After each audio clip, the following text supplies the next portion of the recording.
안녕하십니까. 어깨 아프면 견우아입니다. 견우가 겨드랑이 통증에 대해서 이야기해 보려고 합니다. 겨드랑이 통증 들어보셨나요? 누구는 지금도 겨드랑이 통증으로 상당히 불편하신 분들도 있을 거고, 아직 한 번도 겨드랑이 통증을 만나지 않은 분들도 계실 겁니다. 최근 들어서 겨드랑이가 아파요라고 하면서 어깨 안면 진료실 찾는 사람이 늘고 있는데, 오늘은 겨드랑이 통증에 대해서 자세히 알아보는 시간을 갖도록 하겠습니다. 앞쪽에는 유방이 있고 안에는 심장과 폐가 있으며 주변엔 다양한 근육이 분포하여 있는 겨드랑이는 대상포진, 무리한 운동, 피로, 유방암, 부유방 등에 따라서 다양한 통증 양상을 보입니다. 그래서 아프게 되면 한의원에 가야 하나 병원에 가야 하나 하면서 고민을 가지게 만드는 부위 중 한 곳이기도 합니다. 여기서는 정형외과적 측면에서 어깨안면 진료실에서 자주 보는 질환에 대해서 자세히 알아보는 시간을 갖도록 하겠습니다. 첫 번째로 알아볼 질환은 정거근 염좌 및 긴장입니다. 정거근은 겨드랑이 주위에 분포한 넓고 큰 근육으로 날개뼈를 움직이는 작용을 합니다. 정거근은 이쪽 겨드랑이 안쪽에 분포하는 근육을 말하는 겁니다. 골프나 헬스처럼 상체의 근력을 많이 쓰는 운동을 하는 사람들에게 정거근에 문제가 생기는 경우가 많습니다. 담이나 근육통이 발생한 것처럼 겨드랑이 주위로 해서 뻐근하거나 결리기도 하고, 힘을 줄 때마다 속 깊은 어느 곳에서 발생한 위치를 특정할 수 없는 통증을 경험하기도 합니다.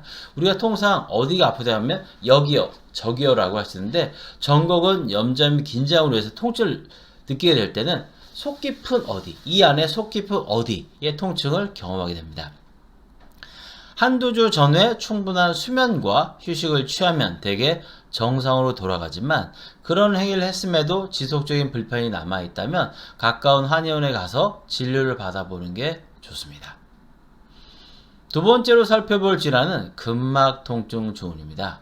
아프기보다는 다른 느낌의 이상한 통증을 경험하게 됩니다. 여기서 이상하다는 표현을 사용한 것은 우리가 아는 것과는 다른 느낌의 뻐근함, 결림, 당김, 쪼임, 저림으로 힘들기 때문입니다.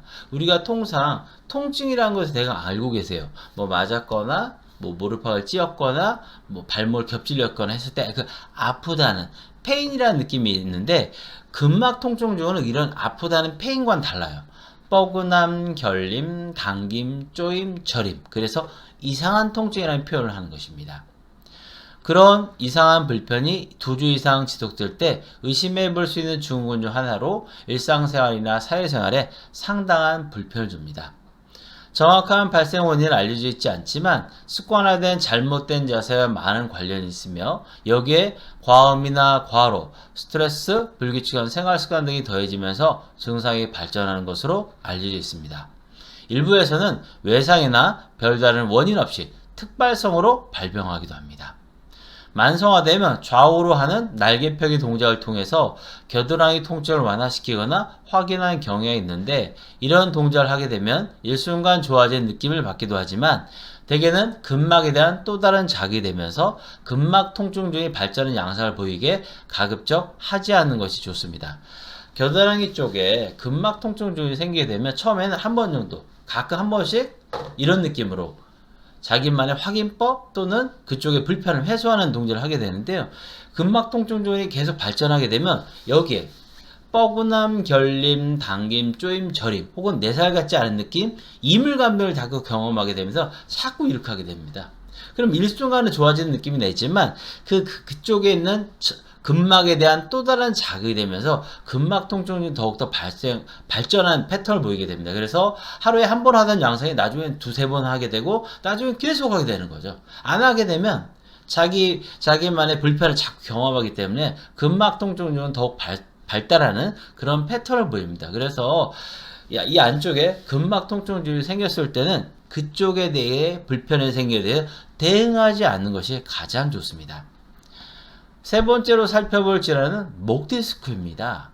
목 디스크가 생겼다고 해서 목과 목덜미에만 아픈 것이 아니라 증상이 발전하면 두통, 안구 통증, 날개 축지 통증, 날개뼈 통증, 가슴 통증, 겨드랑이 통증을 유발합니다.